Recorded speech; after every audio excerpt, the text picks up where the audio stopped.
So it's 10:01, 10 o'clock Jewish Standard Time. Would be 10:10, but we 9:42 in Baltimore. hopefully have a lot of laughing to do today, so we're going to get started right away. For just a couple of announcements first. I don't know if if everyone here belonged to a congregation, but I remember a conversation between one of my congregants and another person from another congregation who shall go nameless. And they were bragging about their rabbis. And so the other person said, you know, my rabbi can talk about any topic for an hour. And my congregant turned to him and said, well, that's nothing. My rabbi can talk about nothing for 2 hours. So we're hoping that we won't be talking about nothing, but we will be talking about something. But with that said, just a couple of logistical announcements. The first is, as I mentioned before to most of the people who are here, you have a chat function at the bottom of your screen. If you move your cursor to the bottom of the screen, there should be 5 or 6 different icons. If you wish to chat, then all you have to do is click on the chat button. To the right of your screen, you should have a window that opens up, which will say either to an individual person or to everyone. If it says to an individual person, all you have to do is click to the right of that. There's a small arrow, and then everyone will show up. We're using that, we're muting everyone because we know that there are much too many people here to have any type of coherent conversation. That said, if you have a question or a comment, please do not hesitate to mention it. Yes, on the iPads, it would be on the upper right. And since I'm using a Mac and I'm a Luddite, so I don't know very much about technology to begin with, what can you do? So that said, hi, Allison, how are you? So that said, who are we? I'm Stephen Bayer. I'm the director of JSurge, and this is a project of mine that I have been looking forward to for many, many years. And with me is Phil Jacobs, who is the former editor of the Baltimore Jewish Times, and he's now the editor for JSurge as well. Phil and I have known each other since the third day of creation. And you can see Phil right now. That's actually how he looks without his mask on. And Phil and I have been through many, many times, many crazy things. This past August, we were in El Paso together. And also Phil helped publish my prison diary when I was in prison. And that's a long story, but not humorous either. And then with us is Joe Strassler. Joe, when I asked him what to say about him, he just said that he's the moderator and the security person. But Joe is our wizard. He's our resident wizard. He is our graphic designer, our webmaster, and he keeps us all in technology. If I can put a plug in for Joe, he's a Boston Red Sox fan, and we're all sorry about that. What can you do? So Phil is wearing his Baltimore Oriole, so I'm going to put on my El Paso Prairie Dog hat as we continue. So the logistics are, we're not necessarily going to respond to questions until the last 15 minutes. We do have something to present today. And, but at that time, we will try to do, we'll try to answer as many questions as possible. And in the next 2 sessions, this session is an introduction and to talk about exactly what predicament we find ourselves in and how humor can help. In the next 2 sessions, we'll be talking about the nature of Jewish humor and also about how we can use Jewish humor as a weapon and to defend ourselves. So let me just start by saying that there was a time when terrorists took over this large congregation, and it was on the high holidays, and they held the rabbi and the cantor and the president of the congregation hostage. They let everyone else go. And they let it be known they were going to kill them, but they wanted to grant them one last request. So the rabbi turns and says, well, if I have one request before I die, what I'd very much like to do more than anything, I have this sermon that I've been wanting to give for years. So I would like to give this sermon if you don't mind. It's a little long, but it's from the heart. Terrorists said, fine. Cantor, what do you want before we shoot you? Cantor said, I have this version of Kol Nidre that I've been wanting to do. It's a little long, and no one's ever let me do it, but it is the most beautiful to me, and I really would very much like to do this. No problem. talked to the synagogue president. What is it you would like? Your last request. The synagogue president said, please shoot me first. Now, that is a Jewish joke. And it's a humorous Jewish joke. And next week when we talk about it, we will be talking about why it's humorous, but what message it gives. But for now, I'd like you to think about the following. Both Phil and I have retired from our positions, and we are now teaching in day schools. Phil is teaching in Baltimore, and I am teaching in West Orange, New Jersey. In my last class before Passover break, we've been on online teaching for almost 2 weeks now. And what happens is the students of all ages, they come into class, they leave as quickly as possible after they get their responsibilities and their assignments. And this last session before, I wanted to have a little fun, so I required each of them to come up with 3 jokes. And they couldn't leave the class until they had told me the 3 jokes. So we started, and I teach 4 different classes, and in each class, the entire class stayed until all the jokes were told. Not only did they stay until all the jokes were told, they refused to leave because they wanted to tell the jokes, but more importantly, they wanted to hear the jokes. When we talk about humor and we talk about the power of what humor is, I would put that as an example because they wanted to communicate with each other. They wanted to be with each other and they wanted to laugh with each other. If we want to take a more global impression or a more global view, what I would suggest is that when you look at the Torah, the first 5 books, the first book and a half of Torah is nothing but stories. There are no laws, there's nothing about purity, there's nothing about sacrifices. It's just stories. And why is the first 1.5 books of the Torah stories until we get to Mount Sinai? Because stories are powerful. And humor, if done right, is also a form of story. So why do we deal with humor? And humor gives us a sense of control over things that cannot be controlled. Humor gives us a sense of power over things that we have no power about.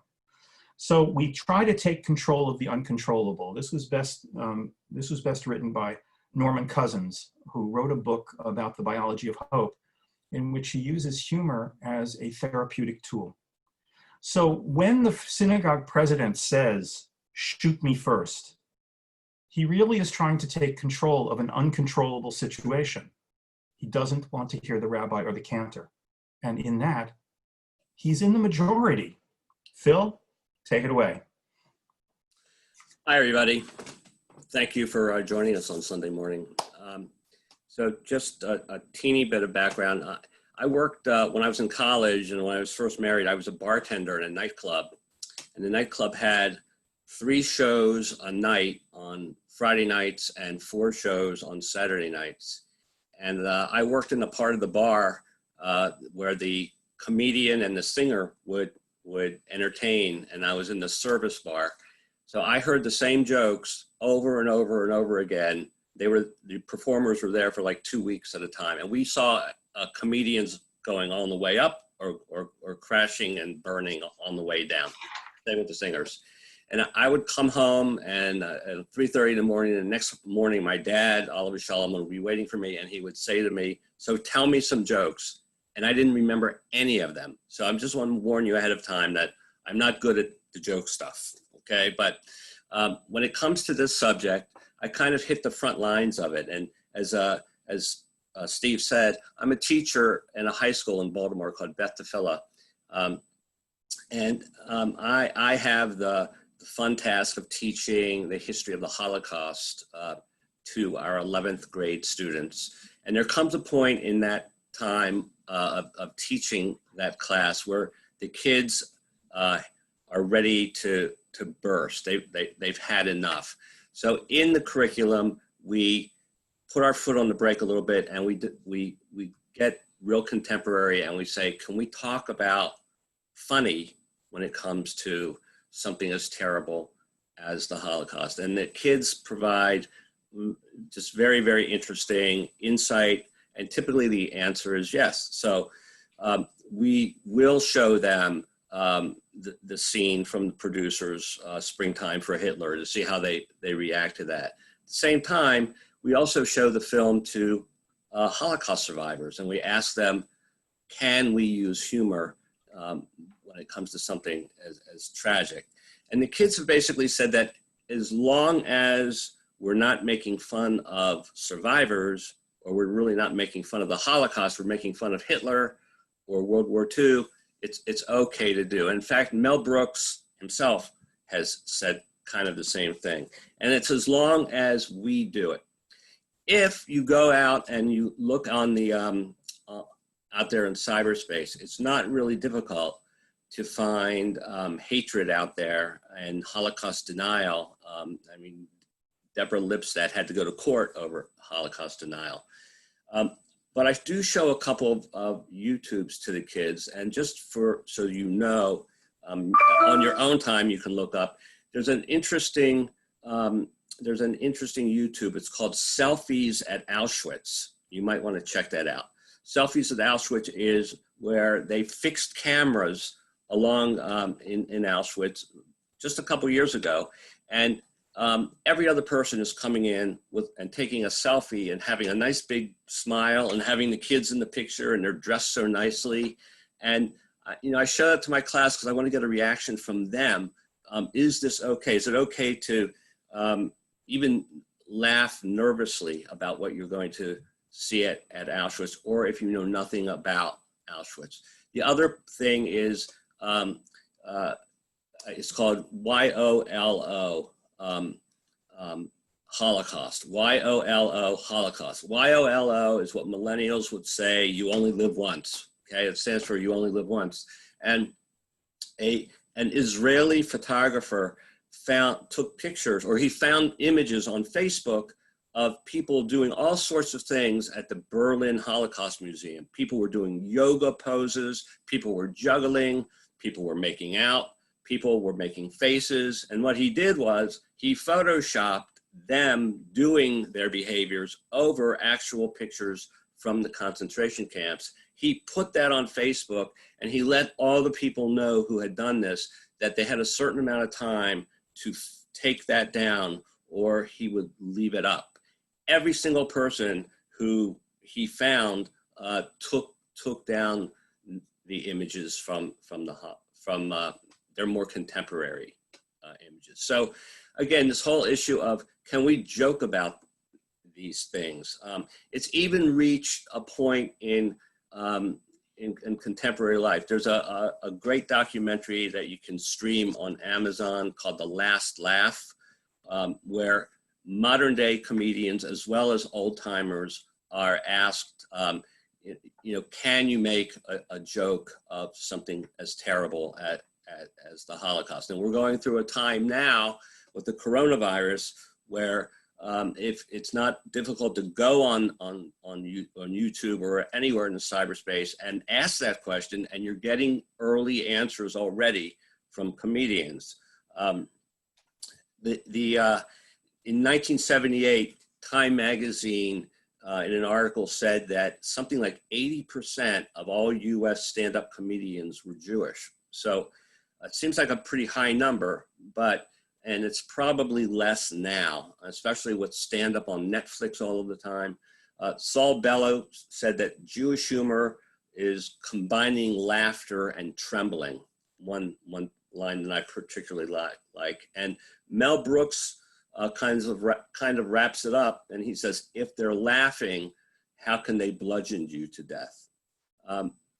In teaching history to my 11th graders, we cover a lot of territory in Europe, and one of the areas that we go through is the very rich area of Poland and the Council of the Four Lands. And these were the people who, as long as they collected taxes from the peasants and gave that money over to the Polish royal court, they were kind of left alone.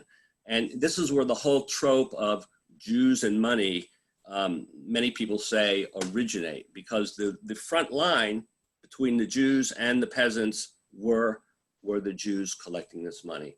That kind of spreads through the Pale of Settlement, and Then if we move on, I'm not trying to bore you, I'm just trying to give you some background. The whole division in Judaism between people who believed in the Enlightenment, the Haskalah, we should be German before we're Jewish perhaps, the Hasidim with their own kind of shtetl humor, and the Mitnagnim, the people who were against the Hasidim, they all came out with their own branches of humor. So anyway, I know I've kind of rambled on a little bit. So I'm going to turn it back to Steve, and when he's done, I will pick it up. Go ahead, Rabbi. Wake up. Oh, Wake well, up. are you done? Wake up. So this poor man comes to the rabbi. By the way, the last time I told this joke, it was a cantor who was the hero, but comes to the rabbi and says, Rabbi, I have a wife and 7 children, and I have a 2-room house. We have no room whatsoever. What am I supposed to do? How can you help? And the rabbi said, of course I can help. Of course I can help. He said, you're a farmer, right? Yes. Do you have any animals on your farm? Yes. Well, do you have any dogs? Yes, we have 2 dogs. Bring the dogs in and let them live in the house. Brings them in, come back to see me in a week. Comes back to see me in a week. How are things going? Rabbi, it's horrible. It's horrible. The dogs, they're all over the place. They're jumping on things. Oh God, it's horrible. What am I supposed to do? And the rabbi says, so do you have any goats? Yes, I have 3 goats. Put the goats into the house. So he puts the goats into the house and come back and see me in a week. Oh my God. And you can guess the rest of the joke. Finally, the rabbi tells him to bring in his horse. And then the man is beside himself. It's been forever. And he says to the rabbi, I literally don't want to live anymore. And the rabbi said, so get rid of all the animals and come back and see me tomorrow. And the man came back and he said, Rabbi, a miracle. A miracle. There's so much room. It's only myself and my 7 children and my wife. We've never had so much room. We're in quarantine. And we're either in quarantine by ourselves or with an awful lot of people or whatever. Think about what it's going to be like when quarantine is over and we get to be by ourselves or we get to be with our dynamics will change. That is certainly a humorous joke about what we're going through. But we have an opportunity here, and Jews are nothing if not able to make lemonade from lemons. There is a Hasidic Rebbe named Nachman of Bratslav, who was a very controversial character in the early 19th century. But one of his controversies was, with all the pogroms and everything going on, he gets up in front of his congregation because they're looking for an important message. And all he says is, quote, Gewalt Jews, do not despair. He orders them not to despair. That's very hard to do when you're ordered not to despair. How indeed do you not despair? Because within our tradition, we believe that there always is a solution, even if it means you have to bring in the horse. But there's always a solution. And one of the solutions that we have is the ability to create new things. I don't know how many people are going to be in virtual Seders this week, but think about, rather than doing it out of desperation, think about what a wonderful gift has been given to us by the ability to link in people who are not necessarily there. That from now on, when we do Seders, there'll be people at the table, but you'll also have the ability to bring in people from half a world away. And when we look at all of the advances that we can create within our tradition, we will get away from the way in which the tradition seems to be the dynamic of the tradition now.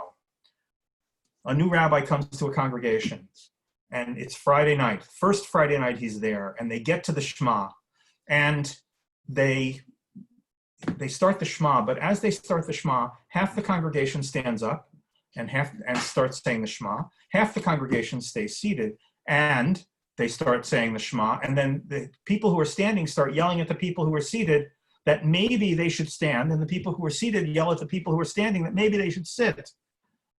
And bedlam ensues. And this goes on for a couple of weeks. And finally, the young idealistic rabbi says, I can't deal with this anymore. So they appoint a task force. And the task force decides, after weeks of everyone standing up and sitting down, that the only way to decide this is to go to one of the founding members, the only one who's left alive, and go to the founding member and to find out what the original intent of the founders was, and that would be where they would go. So because they were negotiating, one person from the standing faction, one person from the sitting faction, and the rabbi. And the rabbi takes them to this living place where this person is, Mr. Shapiro, and they go to Mr. Shapiro's home, and they turn to Mr. Shapiro, and only the rabbi is allowed to talk. So as the three of them enter into the room, the standing faction person, of course, starts talking and saying, Mr. Shapiro, when you started the congregation and the Shema was said, you stood, right? And Mr. Shapiro says, no, I don't remember that. No, I don't think so. So the sitting person faction, this person from the sitting faction, says, well, then you must have been sitting. No, I don't remember that either. So the rabbi says, Mr. Shapiro, you've got to make a decision for us. We just can't handle it. We get to the Shema, and half the people are standing and half are sitting, and they're yelling at each other to sit or to stand. What are we supposed to do? And Mr. Shapiro says, yes, that's what we did. We don't have to be that way. We ourselves have the ability to then create new dynamics and new ways of communicating, that we can learn these skills and we can take them with us. Gevalt Jews don't despair. The modern part of that was, or a modern example of that is when I was in the Soviet Union a long time ago, when it was the Soviet Union, and we're meeting with this refusenik, a person who had tried to get out of the Soviet Union and was refused. And the KGB has microphones all over the place, and there are informers all over the place, and we're meeting with he and his wife. And at one point she turns to us and says, we are never going to get out of here. And he turns to his wife and he says in the sternest voice possible, it is forbidden for a Jew to give up hope. It is forbidden for a Jew to give up hope. And then he turned to my companion and myself and he winked and he said, you know, we're never getting out of here, but it is forbidden to give up hope. And 2 years later, he was in Israel. We will get through this. We will get through this. And we'll get through it with the power and the tools that we have used throughout the ages. Phil, it's all yours. So I guess bringing it back to the contemporary, many Jewish comedians now are talking about comedy in the age of Trump. I guess that's not too difficult to believe. And I went around and I grabbed some of the quotes that from their stand-up. One of my favorite comedians is a person named Judy Gold. I've actually interviewed her a couple of times.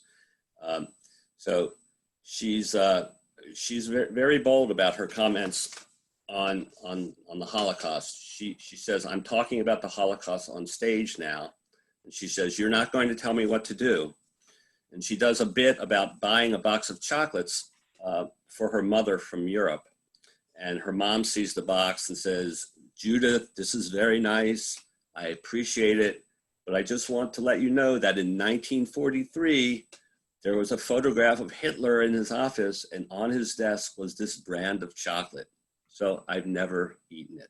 So, you know, she's like, Ma, but that kind of fits into the realm of what, you know, millennial to baby boomer comedians are saying up there on the stage. And again, it's okay for Jewish comics to say it, but now we're seeing the line being crossed, and non-Jewish comedians are talking about the Holocaust as well. And it to me feels more offensive. A comedian named Marcia Belsky points to Fiddler on the Roof, and she calls it a piece of dark humor. And she says, we accept that darkness though. It's like, hey, we're still here. The people, the haters from back then aren't, even though they probably are. People relate to anxiety, and that's why Jews on shows seem to be beloved. But when you take that anxiety and that quality unto yourself and you say, I'm a Jew, I'm anxious, that makes you neurotic, and that can lead to the bad stereotypes. Comedians now are even comparing the march on Charlottesville from a couple summers ago, where the alt-right was wearing khaki pants that looked like they came straight out of an LL Bean catalog, and they were shouting, "The Jews will not replace us." And they're making fun of the fact that at least the Nazis were dressed actually by the designer Hugo Boss. So I don't know if that's funny, but that's the kind of humor that's now coming out. So one comedian says, "You want to fight? You're going to get one now, because we're not the little Jews in Poland anymore. We've got a little bit of money. We have our voice now, and we're ready to go. Hit us." You're hearing that from nightclub stages as well. And then you get some of the kind of the over-the-top jokes. Judy Gold again said, I'm paraphrasing, "If I was in a line at the gas chamber naked, I'd wonder if I would have pulled my stomach in."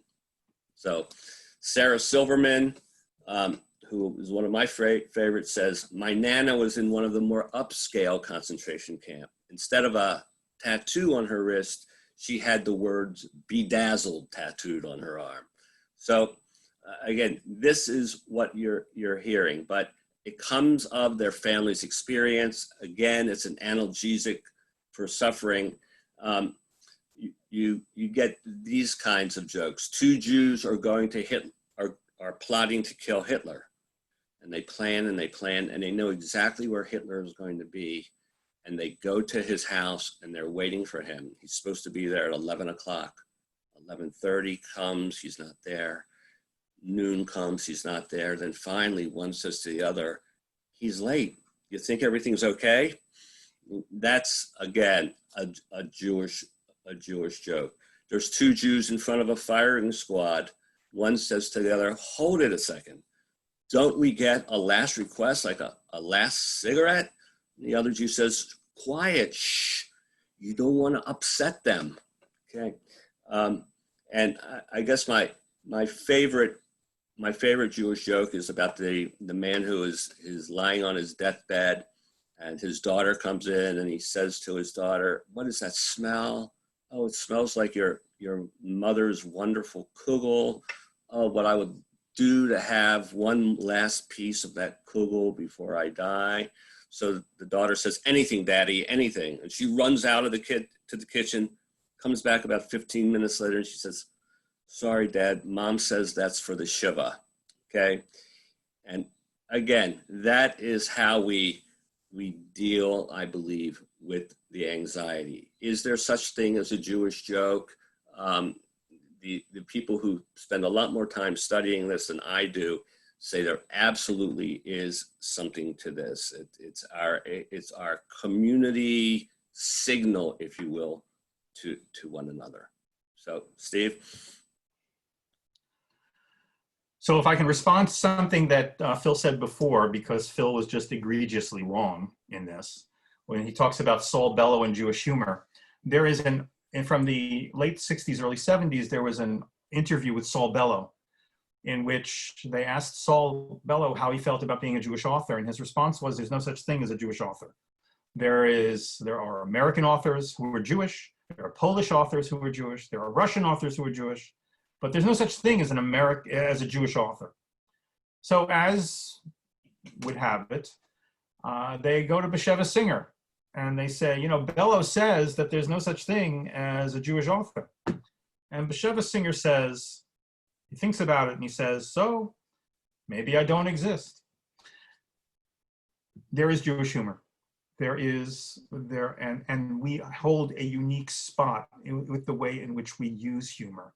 It's a choice as to whether we want to use humor or not. It is a choice as to whether we are going to decide that we're going to make lemonade out of this situation, because there's an awful lot of lemonade to be made, as I've suggested before. Don't be a yekka. Now, for those of you who don't know what a yekka is a German Jew, a stereotypical German Jew. Yekka is the Yiddish word for jacket, And when the German Jews were making Aliyah to Israel in the late 1800s, Israel is a shirt-sleeved society. And as a shirt-sleeved society, when the German Jews came, they were very proper. And so they wore jackets. And so as a derogatory term, they were called yekas.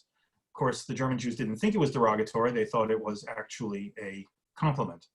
But that's German Judaism. And I know that there are German Jews out there among this class today. So, but don't be a yeka, because yekas don't get it in this way. There once was a joke that was so funny that whoever heard it died laughing.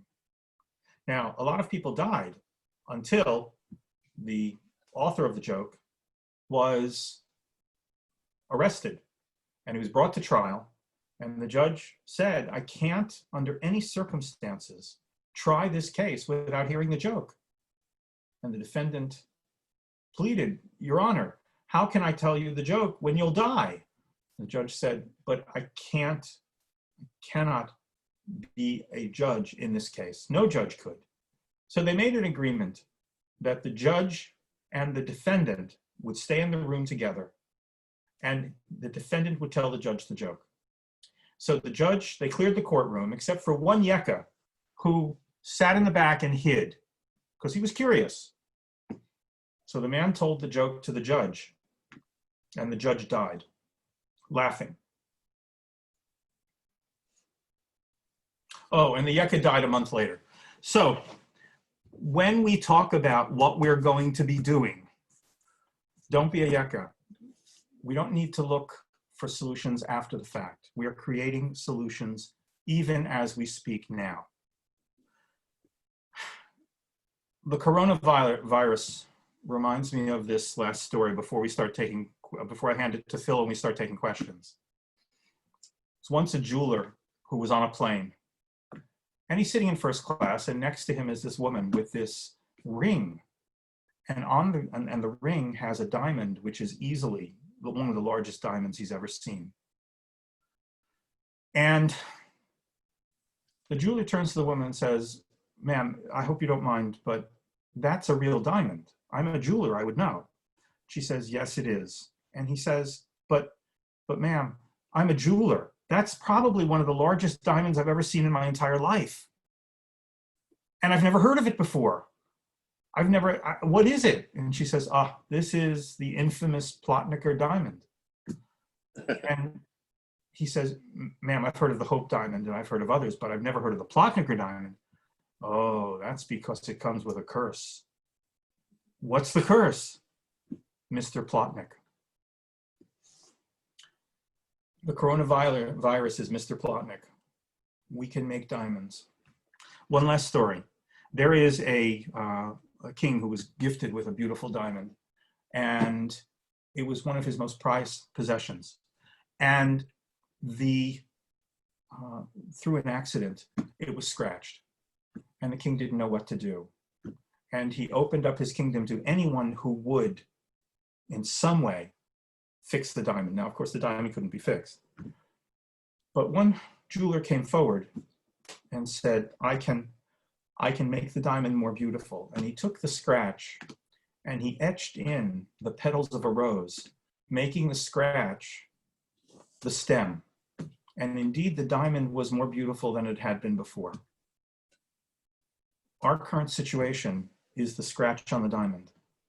We can make a rose out of it. Phil, if you'd like to conclude, and then we'll take questions.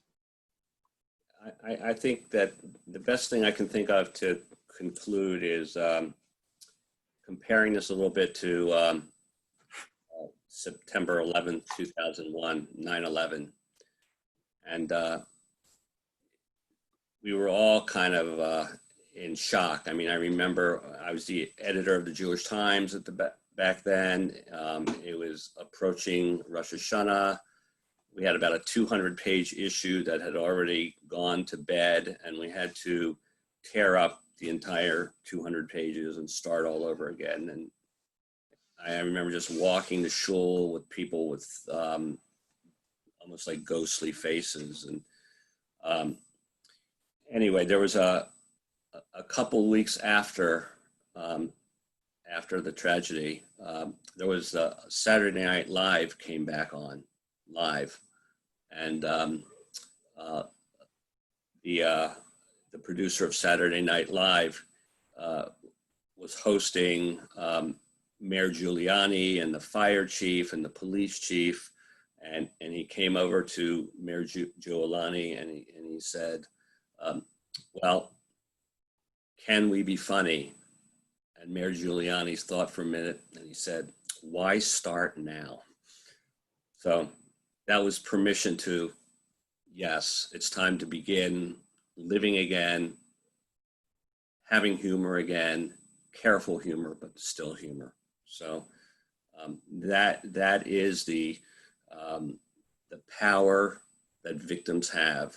They might not have guns or muscle, but they have intelligence, they have experience, and they have funny, and that's what we all have in our tradition. So the first, it may not be a question from Steve. Let me read it for everyone if you haven't seen it. I've seen a joke on Facebook. It's a cleaning truck that says Passover cleaning. It lists its prices for Orthodox. It's $99.95, Conservative $59.99, and Reform $19.99. I'm Reform and find it offensive when Orthodox people post it. There's always an element of humor and one of the things we'll talk about next week is how humor is actually very serious. And I actually think that that's a joke or not a joke, but that's an observation that works both ways. If you've seen the, it's a 4-part series called Unorthodox, if you've read the book or if you saw it. I saw the first part last night. And what it does is it highlights the idea that the Orthodox, if you're Reform, it says that the Orthodox are doing too much. And if you're Orthodox, it says that the Reform are doing too little. It always reminds me of the joke of the chanyak. I don't know if anyone knows Yiddish, but what's the definition of a chanyak? A chanyak is someone who dies and goes to heaven and won't eat there because he doesn't trust the kashrut of God. So it works both ways. And what I find is that people take umbrage at Jewish humor, especially when movements are involved, depending on how uncomfortable they are with where they are. So in other words, I was a Reconstructionist trained conservative rabbi. I was brought up in a Reform congregation and I went to an Orthodox yeshiva. I am a true American Jew. I speak every movement fluently and I'm schizophrenic when it comes to everything. But I'm also comfortable speaking each language. And I don't feel uncomfortable and I don't feel in any way problematic because I don't do as much as certain people and I do more than others. So I'm sorry, Steve did not post that. So I think you're right. You can take umbrage of it if you're Orthodox or if you're Reform. I think the one that's most umbrage is conservative because they're kind of in the middle. And what is a conservative Jew? But it is an observation which can be funny. So do we have any other questions? Well, people. So Phil, would you like to take that one? Well, I mean, I've seen kind of the really negative part of that observation turn kind of into a positive. I was teaching a high school class, and I'm sorry, I wasn't teaching a high school class. I was covering something at a Reform temple, Baltimore Hebrew congregation, and they had brought in a sociologist to talk to the high school kids. So the goal of the class was everybody would go to the blackboard, put up a certain group that was different than they were, and everybody could come up with a marker and write a characteristic. So the first thing that went up there was Orthodox. The second group that went up there were LGBTQ people, then I don't know, goth people, and black people and Hispanic people. The list that got the largest number of very kind of negative, awful descriptions were the Orthodox people. they have 11 kids, the hole in the sheet thing, they drive awful cars, women are second-class citizens, they're dirty, that sort of thing. And the social worker who was facilitating this noticed this, that all of the other sheets, there was almost nothing. So what this resulted in a positive way, kudos to Baltimore Hebrew, they brought in a Jewish Orthodox youth group, NCSY, and they started having every Monday for the entire school year, every Monday evening, they had a program called Bridges where they brought Orthodox kids and Reform kids together. And I'm telling you, it was open season. You could ask anything you want. You could say, how come your parents have 20 kids? Or how can you violate the Torah by believing homosexuality is okay? And it was all out there on the table. And it turned out to branch into another part where the following year, they had the parents of these kids do the very same thing. So that was a case where I've seen that negative kind of humor, that biting, not funny kind of humor, turn into something positive. I apologize. We didn't. I didn't give the question to Phil's answer. It was, in your opinion, at what point do Holocaust jokes cross the line? Allison asked for a good joke for Seder night. All right, here it goes. How many Zionists does it take to change a light bulb? Go ahead. 4. It takes 4. 1 to donate the light bulb. 1 to screw it in. 1 to proclaim that the entire Jewish people stand behind this action. And 1 to decry that this action will destroy the Jewish people. Now, why is that a good joke for Seder night?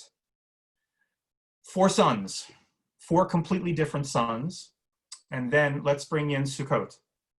There are 4 species. There's the lulav, the etrog, the willow, and whatever out that 4th one is, the hadass, the myrtle. The rabbinic interpretation of the 4 species, of holding all 4 together, is that each one represents a different form of Jew.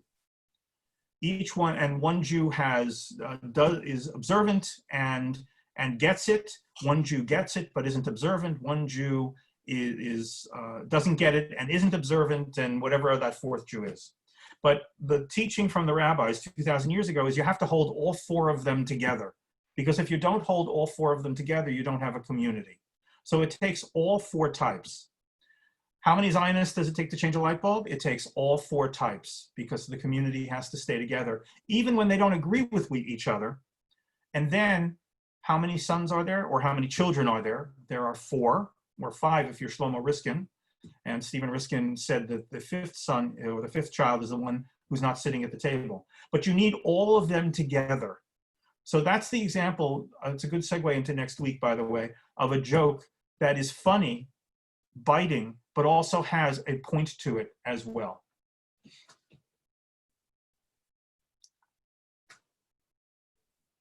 So we're looking for other questions. I had a question. Yes. I guess one of the fun parts of the Seder are the plagues. Is that going to be so much fun? In our table, like your table, we throw things at each other. Little plastic frogs, put on masks. Can we add a plague this year? Well, are you Orthodox, conservative, or Reform? I'm pluralistic.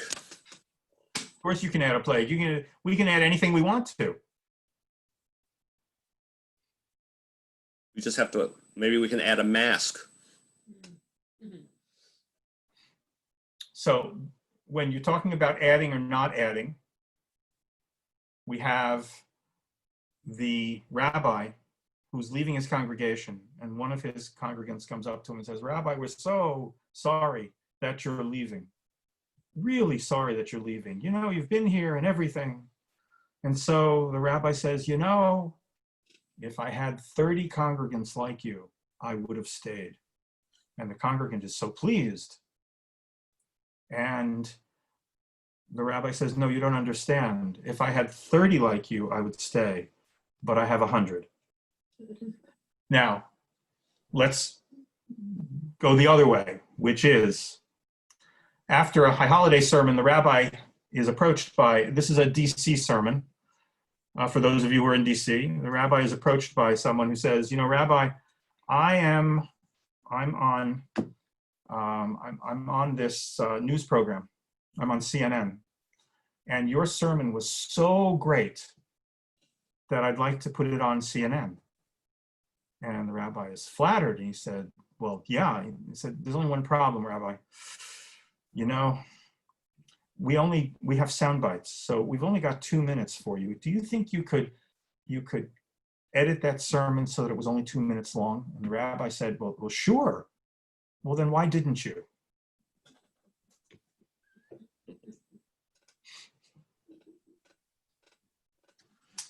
We wanted to give the rabbis equal time. So the question, are there any other questions or comments?